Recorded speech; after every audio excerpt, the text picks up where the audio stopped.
갈라디아서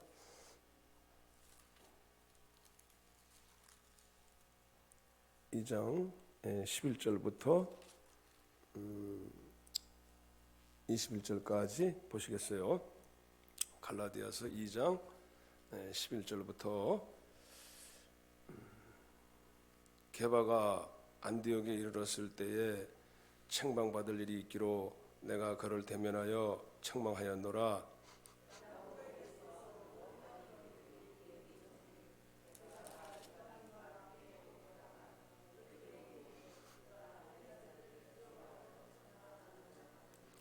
남은 유대인들도 그와 같이 외식함으로 바나바도 그들의 외식에 유혹되었느니라.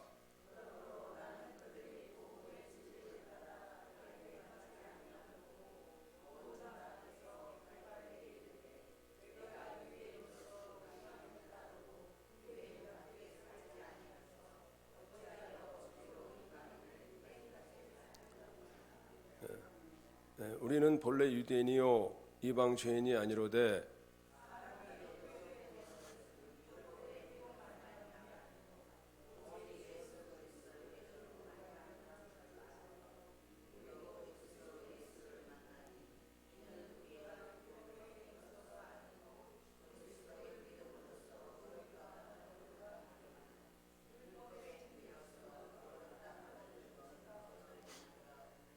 만일 우리가 그리스도 안에서 어렵게 되려 하다가 죄인으로 드러나면 그리스도께서 죄를 짓게 하는 자냐? 그럴 수 없느니라.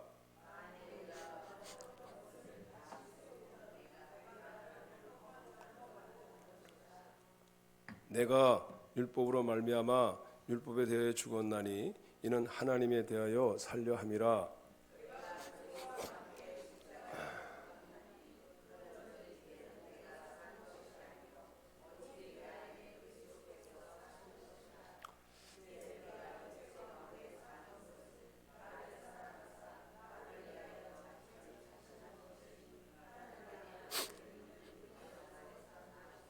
내가 하나님의 은혜를 표하지 아니하노니 만일 의롭게 되는 것이 율법으로 말미암으면 그리스도께서 헛되이 죽으셨느니라.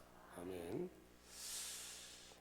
오늘 사실 제목은 믿음 안에서 사는 것이라고 쓰였는데 의롭게 되는 길, 이게 맞는 것 같아요. 의롭게 되는 길.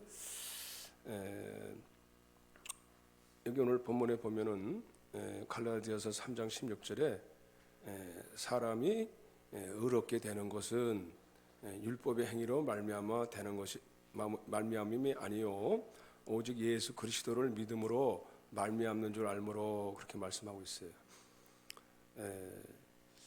오늘 제목처럼 의롭게 되는 것이 어떻게 되어지는가? 사실 오늘 이제 2장 16절이 오늘 이 본문의 말씀의 핵심 구절이라고 할 수 있는데. 사실 우리가 믿음으로 의롭게 된다는 것은 사실 기독교에 있어서 기독교의 핵심 이슈가 되었어요. 우리가 신앙생활을 하면서 제일 중요한 것이 뭐냐면 하나님이 어떻게 우리가 의롭게 되느냐, 이것이 굉장히 중요한.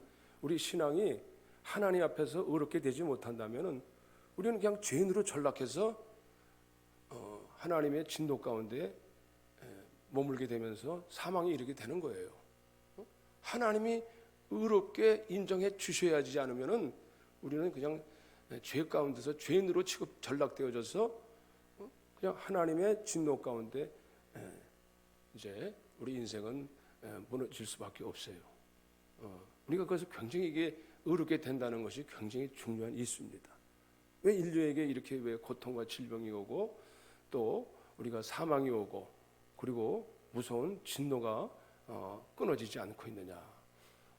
이것은 하나님에 의해 이루지 못했기 때문이라는 거예요. 로마서 3장 이렇게 말씀하고 있어요. 특별히 율법의 행위로는 그의 앞에 의롭다 하심을 육체가 없나니 그랬어요. 율법 행위론 그래서 율법으로는 저를 깨달음이라 그랬어요. 율법에 하나님의 한 의가 나타났으니 율법과 선지자들에게 증거를 받은 것이라 이런 말씀이 있는데 의인은 없나니 한 사람 없다고 그랬습니다. 여기 모든 인류는 유대인이나 헬란이나 다 제 아래 있다 이렇게 선포했어요. 그래서 중세 시대에도 이 캐톨릭교가 부패하고 타락해가지고 이제 종교 개혁자들, 칼빈이나 루터 같은 사람들이 왜 이것이 보니까 왜 카톨릭이 점점 그 안에 실상을 들여다 보니까 엄청나게 부패하고 타락해 버렸거든요. 그래서 하나님께 바로 가지 못하니까 바로 가지 못한 율법의 행위로 어떻게 보면 인간의 무슨 자선이나 인간의 행위로 가다 보니까 결국 점점 더 깊은 침체 가운데 암흑 가운데 빠져버리게 되는 사실을 보고서는 이제 정말 의롭게 되는 길이 무엇인가를 거기서 이제 찾아가는 거예요. 중세기에 루터나 칼빈이나 루터 종교 개혁자들이 찾아가게 됐어요. 그래서 오늘 말씀처럼 하나님 앞에는 모든 사람이 죄를 범하였으며 하나님의 의에 이르지 못하는지라 이렇게 말씀하고 있습니다. 왜 모든 사람이 다 죄를 범하였으며 하나님의 의에 이르지 못한다. 사람들은 다 모든 사람들이 다 죄를 범하였다고 그러는 거예요. 모든 사람들이 다 죄를 범하였으며 사람마다 다 자기 기준의 의의가 다릅니다. 사람마다 자기는 자기가 설정한 기준이 다 있어요. 이 사람하고 저 사람하고는 좀 뭐 배운 곳이나 또 지역마다 의식에 따라서 의라는 자기가 바르게 됐다는 것이 차이가 다 기준이 달라요. 사람마다. 또 풍습에 따라 다르고 문화에 따라서 달라요. 어느 지역에서는 이것이 전혀 도덕적으로 죄가 안 되고 어떤 나라에 가서는 이것이 또 큰 범죄가 될 수 있어요. 그러니까 이건 또 달라요. 특별히 대표적으로 유대인들은 특별히 그 율법의 행위로 하나님의 의에 이르려고 했어요. 율법으로. 그래서 특별히 그 자기들의 선민이라고 해가지고 이제 특별히 의식을 통해서 하나님의 부르심에 자기는 선민이기 때문에 특별히 하나님께서 절기를 지키라, 또 정결법을 지키라, 특별히 이제 할례를 행하라, 이런 것을 통해서 하나님께서 이것을 안식일을 거룩히 지켜라, 아주 철저하게 하죠. 규례와 율법을 철저히 지켜서만이 이제 의에 이르도록 무진장애를 썼습니다. 무진장애를 썼어요. 그런데 그 의식법이라는 것이 과연 하나님의 의에 도달했느냐? 저 여러분들도 알잖아요. 점점 갈수록 신앙은 피폐해지고 나중에 가면 갈수록 형식만 남게 되고 나중에는 더 타락하면 형식조차도 없어져 버렸어요. 그 절기조차도 지키지도 않고 나중에는 하나님께 예물이 거추장스럽다, 하나님께 드리는 게 귀찮다, 이럴 정도까지 되어져서 하나님께 완전히 더 그 실상이 다 붕괴돼 버리고 말았어요. 우상을 섬기는 길로 가버리고 말았습니다. 이스라엘 백성들이 자기들은 할 수 있다고 했는데 율법의 행위로는 어떤 육체라도 율법의 행위로는 하나님의 의에 도달할 수 없다는 거예요. 그래서 하나님께서는 이렇게 어떤 종교 체제를 통해서는 이것이 하나님께 가까이 나가기 어렵다는 사실을 말씀해주고 있어요. 오늘도 여기 보면은 그 바울이 바나바와 함께 디도를 데리고 그랬어요. 14년 후에 이제 바울이 회심한 후에 이제 그 아라비아에 있다가 같이 이제 복음을 통해서 철저하게 이 복음의 사실을 깨닫고 다시 이제 예루살렘에 올라가게 됐어요. 예루살렘은 어떤 곳입니까? 초기 하나님의 12 제자들을 통해서 하나님께서 그들을 사도로 부르셔서 초기 이제 기독교가 이제 발생한 곳이잖아요. 그러니까 거기는 다 대부분 누구냐면 유대인들이 다 회심해서 다 예수를 믿게 된 사람들이에요. 예루살렘에 가면. 근데 그들은 주로 아직까지도 거기 일부 많은 사람들이 예수는 믿고 있지만은 오랫동안 그 관습이 되어 왔던 그 할례 의식, 또 정결 의식, 먹는 의식법. 그들은 유대인들은요 돼지고기를 안 먹어요. 아니 부정해. 그 뭐 큰일 나가. 그냥 성경에 네게 철저하게 써 있거든. 그거 먹으면 안 돼. 부정하다 이게 부정하다. 심지어 할례 받지 못한 사람들하고 식사도 하면 안 돼. 엄청나게 자기들 의식을 선민 의식을 엄청나게 구별하고 있어요. 그 정도로 자기는 선민 의식에 대한 자부심을 가지고 있어요. 그런데 일부러 여기 이제 디도라는 사람하고 그 누굽니까 헬라인 그 예루살렘에 올라갔는데 거기서 이제 헬라인 디도라는 사람을 억지로 원래 이제 예수 믿어도 할례를 받았게끔 그렇게 일부러 할례를 안 받아도 되는 거예요. 그런 예수를 믿는 뭐냐 이스라엘 사람 예루살렘 올라가면 이제 원래 그 우리가 기독교의 본질은 할례나 그런 의식이 필요 없는 거예요. 자유에 거기에 매지 않아요. 그런데 음식법이라든지 우리가 뭐 저희들이 예수 믿으면서 돼지고기 먹느냐 안 맞냐 따집니까? 음식 가지고 따집니까? 그런 거 없어요. 안식일 안 나면 쳐 죽여버렸어요. 유대인들은요 안식일 주일날 안 나면요 우리는 나오라고 권면하죠. 주일날 안 나 주일날에 그들 안식일 안 나면 돌로 쳐 죽여버리라 그랬어요. 엄청 규율이 엄청납니다. 무섭습니다. 비록 이게 저 알라 같은 이슬람도요 무섭습니다. 규례가 철저합니다. 그냥 만약에 여성이 만약에 히잡 안 쓰고 다니면은요 그 관습 안 지키면은요 큰 벌금 정도가 아니에요. 그냥 완전 추방시켜버리든지 죽여버려. 지금도 한 여인이 이란에서 지금도 어떤 운동하다가 스포츠 하다가 히잡 벗고 했다고 추방시켜버리려고 그래서 난리 났어요. 그래서 이제 우리나라 이제 이란 사람들이 막 이제 폭동이 일어났어요. 우리도 이제 뭔가 여기서 혁명을 이렇게 벗어나자. 여기서 벗어나자. 여성들 너무 이렇게 누르게 압박당하니까 이제는 시대가 그렇지 않다 하면서 이제 거기서 이제 벗어나려고 막 노력하고 있는데 이 종교는요 불교도 보세요 얼마나 억압의 시간인지 몰라. 철저하게 우리는 참 거기에 비하면 굉장히 자유로운 거예요. 머리 다 깎아야 돼. 삭발 싹 해야 되지. 옷을 어디서 사실 진짜 땡중이나 막 다니지. 진짜 이렇게 철저한 사람들은 항상 중복을 입고 항상 염주 항상 들고 다니면서 규율이 무섭습니다. 뭐 30배 60 뭐 이게 절도 하잖아요. 꼭 지켜야 돼요. 그것도. 우리는 그런데 자유해요. 왜? 우리는 의식이 아니라 이 마음의 법에서 하는 거다. 성령 안에서 우리의 마음의 법에서 하는 것이지 성령 안에서 하는 것이지 의식으로 하는 거 아니거든요. 근데 어떤 의식과 행위를 통해서 하나님께 어떤 의를 얻으려고 나갔다는 거예요. 그래서 이 베드로도 말이죠. 이 베드로가 하루는 이렇게 이제 그 게바가 명칭이 이제 베드로의 명칭이 게바였는데 그 이제 안디옥 교회 첫 이방인 교회에 내려가게 됐어요. 이방인들이 바울이 세운 첫 교회입니다. 바울과 바나바가 세운 첫 이방인 교회 안디옥에 내려갔는데 거기서 이제 이방인들하고 이제 이 베드로는 이미 이제 그 계시를 통해서 이제 이방인과 교제할 수 있도록 하나님이 환상 중에 보여주셨거든요. 자유롭게 이제 식사를 하고 있었는데 예루살렘에서 유대 전통적인 유대 예수 믿는 사람이 내려온다니까 아직 그들은 할례를 철저히 의식하고 있거든요. 예수를 믿는데도 할례는 꼭 받아야 돼 이런 사람들이 있거든요. 절기는 꼭 지켜야 돼. 안 지키면 큰일 날 것처럼.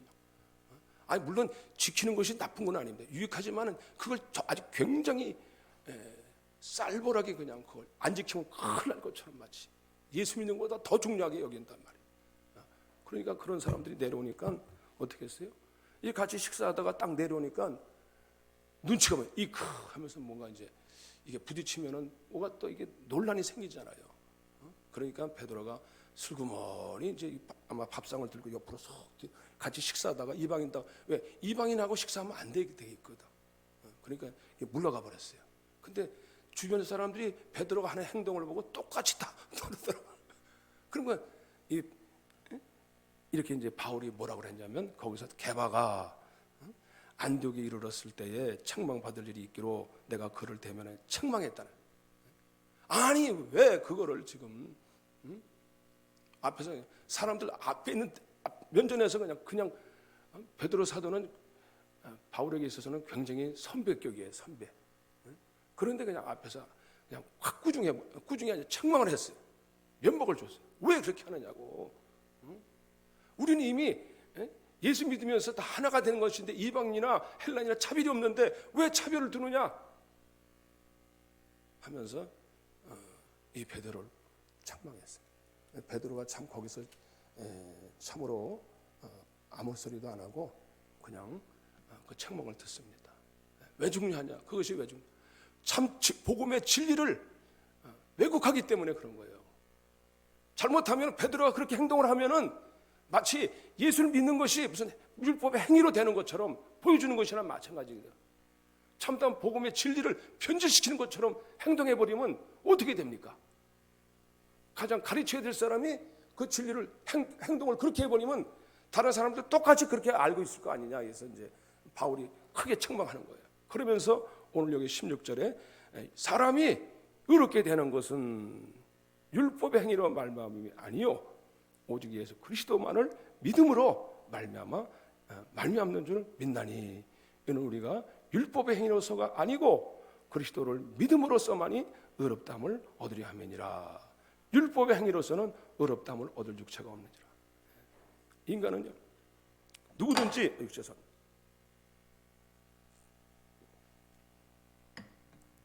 율법의 행위로는 하나님 앞에 의롭다함을 얻을 자가 없느니라. 그렇게 말씀하고 있습니다. 우리가 이 자칫하면은 율법의 행위는 필요 없다.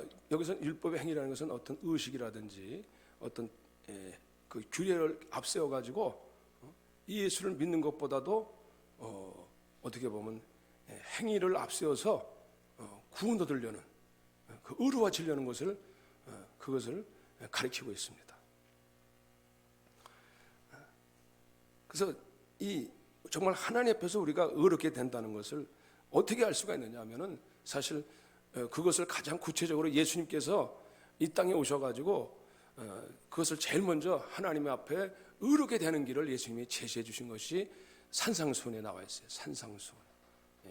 우리 마태복음 5장에 가면은 예수님께서 산상수훈을 말씀하면서 복 있는 사람은 심령이 가난한 자부터 마음이 청결한 자, 또 뭐 복 있는 사람은 하나님을 사모하는 자, 뭐 이렇게 하면서 이제 주님께서 팔복을 얘기하시면서 이제 하나님의 의롭게 되는 길을 제시해 주신 것이 뭐냐면은 주님께서 내가 그렇게 말씀하셨어요. 너희는 빛과 소금이 되라 하면서 내가 율법을 폐하러 온 것이 아니라 완전케 하러 왔나니 그랬어요.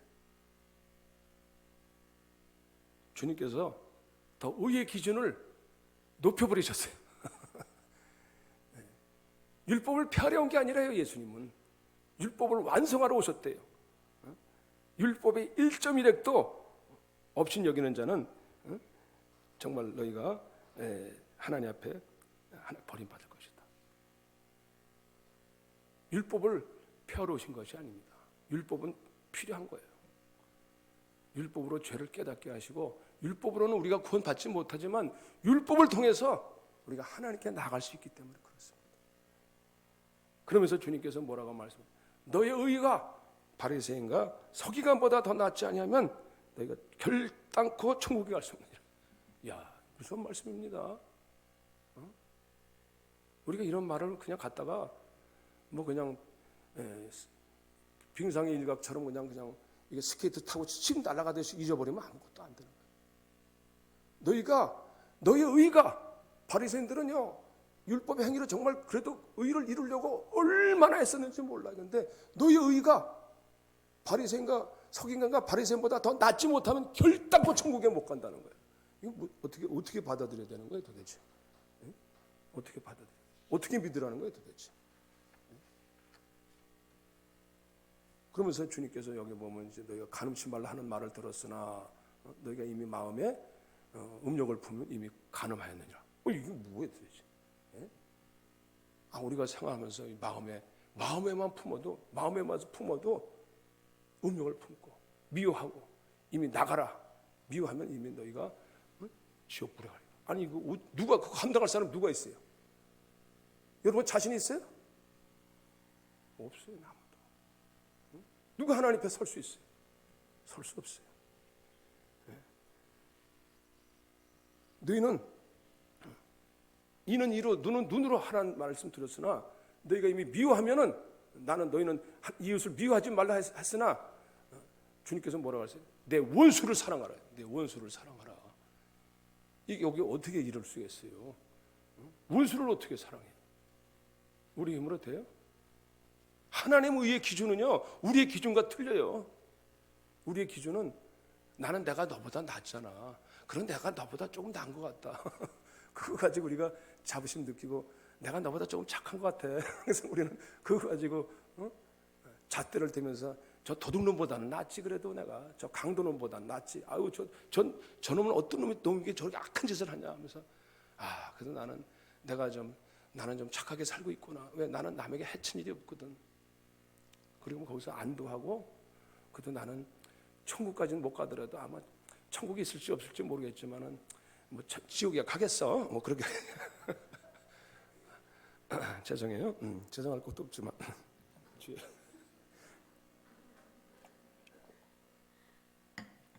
그런데 사실 하나님이 보시는 눈요 우리 외식을 보시는 거 아니에요. 외식을 보시는 너희 은밀하게 행하는 것을 통해서 하나님 보시고 계시는 은밀하게 우리 어딜 보시는 우리 마음의 중심을 보시는 하나님 보시는 기준은요 우리는 사람 보는 데 앞에서 잘 보이려고 하잖아요. 근데 하나님의 의의 기준은 우리 심령까지 깨뜨리고 보신다는 거예요. 하나님 앞에 거기 설 수 있어요?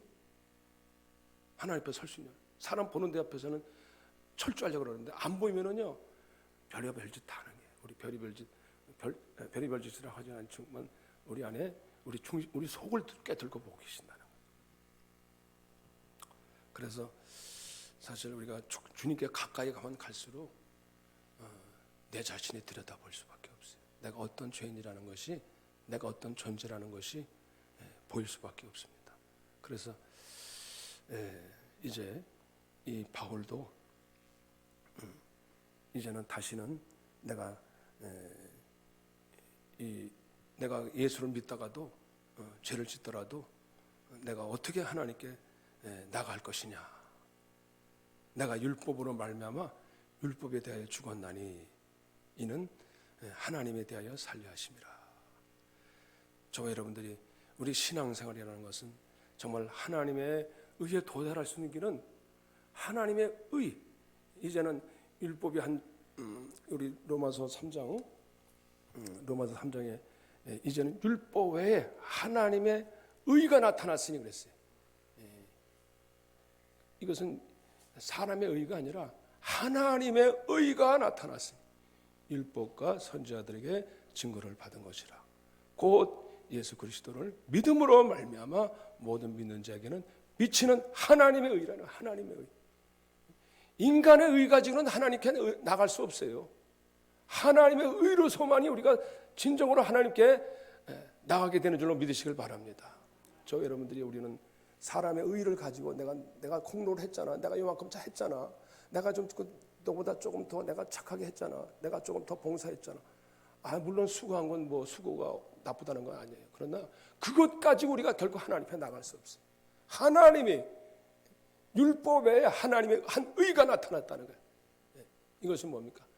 바로 우리를 위해서 십자가에서 성령하신 예수 그리스도의 피를 통해서 그분의 공로를 통해서 우리가 주님 앞에 날마다 십자가 앞에 나가서 그리스도의 보혈의 공로를 통하여 속죄하시고 성령하신 하나님의 의가 있으시기를 바랍니다. 그 하나님의 의가 아니면 예수 그리스도께서 나를 위해 십자가에 죽으신 그 피의 공로가 아니면은 우리가 설 수 없는 죄인이에요. 우리는 누가 감히 하나님 앞에서 내가 의롭다고 할 수 있겠습니까? 내 속구멍을 한번 들여다보시면 내가 나를 율법 앞에 서면 설수록 말씀 앞에 서면 설수록 우리 율법은요 이 죄를 더 번복함이니라. 내가 내 자신을 더 깨닫게 하는 것이 이 죄가 얼마나 내가 죄가 있는가를 나를 거울을 왜 봅니까? 거울을 나를 보고서 여기 뭐가 점이 있네, 뭐가 있네, 뭐가 묻었네 이걸 보려고 보는 거지. 이 율법 가지고는 나를 구원할 수 없어요. 근데 많은 사람들이 교회를 다니면서 그것 가지고 내가 좀 몇 가지 하나님 앞에 이게 행하는 몇 가지 행위로 내가 구원받는 걸 알고 있어요. 복음을 믿는다고 하면서도 정말 복음을 믿는 것이 무엇인가를 잘 모르고 무엇을 의지하면서 나갑니까? 정말 예수님을 피를 보혈을 의지하여서 그 보혈을 의지하여 내가 믿음을 통하여 나가는 것이 아니라 내 행위 몇 가지를 가지고 내가 교회 나갔어. 예수 믿었어. 의식 가졌어. 교회 다니잖아. 하나님이 인정 안 하신다. 내가 너를 모르겠다. 주님의 보혈의 공로가 있느냐. 내 안에 속죄하신 보혈의 공로를 통해서 정말 이제는 그리스도가 십자가가 아니면은 피가 그리스도의 보혈의 공로를 의지해서 나가면서 이제는 보혈의 공로를 의지한다는 것이 무엇입니까? 예수 그리스도께서 내 안에 사신 것이라. 그분의 피가 온다는 것, 생명의 생명. 피라는 것은요, 이 생명의 수혈을 받는다는 것입니다. 수혈. 단순하게 그냥 그냥 하나의 교리적인 것이 아닙니다. 혁명적인 것입니다. 피라는 것은 생명체를 바꿔준다는 것입니다. 이제는 내 안에 내가 사는 것이 아니라 내 속에 그리스도가 사는 것으로 점차 저희 여러분들이 그리스도 안에서 새로워지는 우리가 생명체가 바뀌어지는 은혜의 역사가 있으시기를 바랍니다. 우리가 잘못하면요, 이걸 교리적으로만 보면 안 돼요. 내 옛날 기질, 성품, 이거 왜 안 바뀝니까? 그냥 교리적으로 듣고 배우는 것으로만 끝나버리려고 그래요. 절대로 안 바뀌어요. 인생은 안 바뀝니다. 그분의 보혈로 의지한다는 그분의 생명이 내 안에 오셔서 성령으로 내 안에 오신 그리스도의 보혈로 나를 점점 성령하셨을 뿐만 아니라 이제는 내 안에 생명체로 그리스도의 생명체로 내가 산다는 것입니다. 나로 내 육체 가운데 내가 사는 것이 아니에요. 이제는 그리스도가 사셔야 돼요.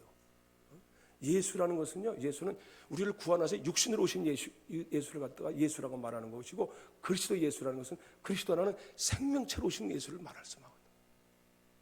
성령으로 오셔서 내 안에서 점점 내 안에 예수의 생명이 흐르고 있다는 그 확신이 저와 여러분들에게 드러나시기를 바랍니다.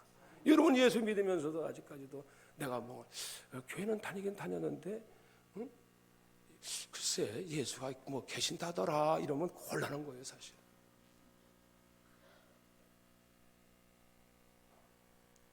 얼마나 오랫동안 다녔는데 전혀 내가 예수님과 감각이 없어요. 감각이 없어요.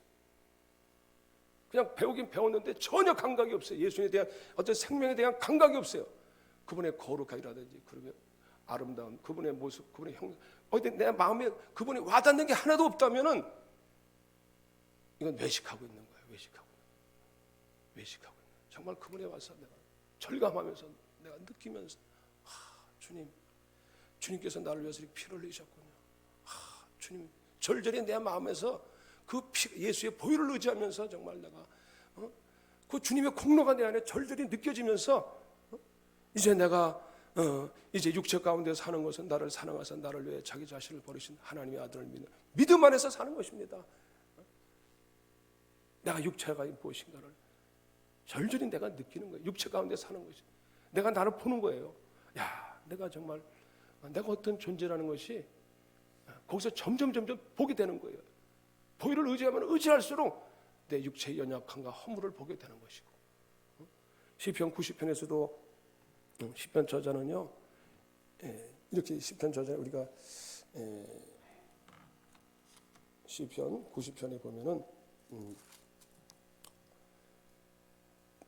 주는 이렇게 찬양하고 있습니다. 주는 영원부터 영원까지 주는 하나님이십니다 하면서 주께서 사람을 티끌로 돌아가게 하셨습니다 하면서 정말 하나님 앞에서 그 영혼 앞에 나를 보니까 먼지에 불과한 거예요. 얼마나 짧은지 몰라. 그 영혼성에 비하면 인간의 생명, 인간의 그 수완은 정말 너무 짧은 거예요. 한 1000년도 한 경전 같대요. 근데 나중에 보니까 정말 그 인생이란 것이 한순간에 다 홍수처럼 쓸려간다 이거예요. 쓸려간다.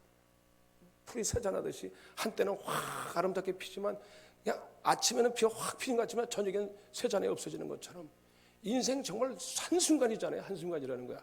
왜? 하나님 앞에 보이니까. 하나님. 그 영원성 앞에 보이면 인생이 좀 긴 것 같아도요, 영원하신 하나님 앞에 보이면은 인생은 정말 아무것도 아니라 이거야. 그런데 우리가 그 주의 분노에 소멸 당한다. 왜 하나님 분노하십니까? 왜 진노하십니까? 우리 인생이 죄악 가운데 있기 때문에. 그러니까 죄악 가운데, 어떤 죄악 가운데 있는 걸 자기신이 잘 몰라. 그래서 우리의 죄를 주의 얼굴빛 가운데 두셨나이다. 이 죄를 잘 모르는, 율법을 통해서도 잘 못 느끼고 자기 속에 있는 그 죄와 허물이, 내가 이런 육체가 어떤 존재구나라는 것을 하나님의 영원성과 하나님의 빛된 존재성 앞에서 보니까 참 육체가 뭐 어떤 존재구나, 참 욕심이 많고 이기적이고 타락적이고, 이 자신을 보면 볼수록 정말 하나님 앞에 설 수 없는 존재라는 것을 발견하게 되는 거예요. 그러면서 인생이 다 하나님이 그래서 순식간에 쓸어가는 거예요. 잘 되는 것 같아도요, 순간식에 쓰러져 버려요. 그래서 인생은요, 강건하면 70이고 80이라도 수고와 슬픔뿐이라는 거예요. 그래서 누가 그 주의 하나님의 노여움을 알 수 있느냐? 그래서 정말 인생을 알게 하시옵소서. 그래서 이 저자는요, 정말 하나님 앞에 주여 주님의 자비와 긍휼하심을 베풀어 주시옵소서. 육체 가운데 사는 것은 정말 하나님의 날마다 하나님의 인재와 긍휼이 아니면 안 됩니다. 하나님의 자비로우심이 아니면, 하나님의 그 긍휼하심과 자비하심을 날마다 우리는 정말 인생이 정말 쑥과 같이 쓰고 괴로운 일이 많지만은 하나님의 자비와 긍휼이 날마다 아침마다 무궁하심으로 내가 진멸되지 아니하면이다. 에레미야 3장의 뜻이, 우리 인생은요 하나님의 자비하신 가운데 있기 때문에 저와 여러분들이 주님의 긍휼 앞에 설 때 우리가 주님의 자비로우심 앞에서 우리는 의롭다함을 얻게 될 줄로 믿으시길 바랍니다. 우리는 다른 거 없어요. 우리는 하나님 앞에 스스로 설 수 없어요. 하나님의 자비와 은총이 있으니까 주님 저를 죄 없다 하십니다 하고, 주님의 인내하신 구세주여 이 죄인 오라 하실 때 나를 서게 하시옵소서. 그래서 내가 그 보혈을 의지하면서 우리의 생명이 날마다 바뀌어지는 거예요. 여러분 요즘 시대가 범인 수색할 때 수사관들이 DNA를 하나로 다 이게 채취하면은요, 그 범인 잡는데 그냥 예전같이 찾으러 다니지 않아도 된대요. 그냥 딱 DNA만 찾으면 그냥 물색이 된다는 거예요. 그냥 그 자리에서 딱 판명이 되면 누가 딱 나와버리잖아요. DNA만 찾으면. 그러니까 DNA 뭐야? 유전자 아니야, 유전자. 뭘 타고났는지 이게. 부모가 잃어버렸던 부모를 다시 찾을 때 그것을 확신이 DNA만 딱 일치되면은 그건 확실한 유전자가 통해서 확실히 증거되는 거예요. 오늘날도 예수 믿는 것이 정말 예수의 보혈로 의지해서 내가 예수의 생명이, 예수께서 죄와 사망의 법에서 생명의 성령의 법으로 바뀌어보셨느냐? 아직도 영으로 사느냐? 육체로 사느냐? 하나님 앞에 나와서 기도하긴 하는데 생명의 성령의 법으로 살려라 하진 않고 그저 육체의 고단한 인생, 우리가 어떻게 살아야 할 것인가를 여러분 바로 찾아나가는 주의 은혜 원총이 있으시기를 바랍니다. 우리가 주님의 은혜가 아니면 안 됩니다. 이걸 찾아나가야 되는데 소위 그냥 우리는 육신의 그냥 자기 소욕대로만 하나님 앞에 나와서 배부르게 해주세요. 이걸 소유 없다는 뜻은 아닙니다. 진리의 생명의 성부로 주의 긍휼과 인청이 있게 하여 주시옵소서. 인자함으로 주님 나를 덮어주시옵소서. 주의 긍휼이 있게 해주시옵소서. 이 사망의 죄와 사망의 진노 가운데서 우리를 고쳐낫게 해주시옵소서. 참 저도 보면 제가 삼형제 중에서 이제 마치지만은 제 중간 동생, 제 가운데가 키가 좀 작아요. 왜 작았느냐? 그냥 위에서 때리고 밑에서 막 때리니까 샌드위치가 돼가지고 키가 안 자랐어. 근데 이상하게 가운데 밑에 동생은 이렇게 귀여운데 가운데는 이상하게 나를 이렇게 꼬장꼬장 이상하게 나를 약으로 올리는 것 같아. 그렇지? 그 모르지 잠깐 그랬으니까. 그러니까 괜히 그냥 가운데만 막 괜히 좀 싸웠던 기억이 나는데 참 우리가 오늘날도 보면은 참 우리가 이렇게 성도님들끼리 보면은요 뭐 대단치 않은 거 가지고 싸우더라고 보니까. 그 유전자가 이게 안 바뀌면요 교회 와서도요 뭐 할 일 없이 그냥 그거 가지고 막 그냥 투정하고 서로 다독거리고 그냥 이게 정말 이 육체로부터 나온 것은요 의롭게 함을 얻지 못해요. 나아지질 않아요. 나아지질 않아. 30년 다녔어도요 매일말 날마다 다투고 싸우는 것밖에 없어요. 바뀌질 않아. 혈육관에서 날마다 그래서 이 교회 안에는 어떻게 보면 정말 유전자 바뀐 사람하고 안 바뀐 사람하고 항상 함께 있는 곳이에요. 뭐 여기 있다 교회 안에 있다고 해서 다 뭐 유전자가 다 바뀌었느냐? 그건 아니거든. 그러니까 교회 안에는 시끌시끌한 거예요. 두 사람 있어도 시끄러운데 뭐 가정에 두 사람 있어도 시끄러운데 몇 사람이 시끄럽지 않겠어? 그러니까 그러려니 해야지. 이스마엘이 맨 이삭 동생을 자기가 먼저 낳았다고 막 못 살게 하더라. 못 살. 육체로 태어난 자가 영으로 태어난 자를 그냥 자기가 구박하는 거야. 그냥 자기가 형이니까 맏형이니까 막 또 구박. 내가 먼저 있었잖아. 내가 먼저 이렇게 되는다고. 그래서 제 육체의 행위로는 우리가 의롭다함을 얻을 수 없다. 저와 여러분들 철저히 하나님의 인자와 긍휼 앞에 주님의 십자가의 보혈의 공로를 의지하여서 주님의 인자와 긍휼 앞에 나가셔서 그리스도의 의를 완성을 이루어 나가는 저와 여러분들 되시기를 바랍니다. 기도하시겠습니다.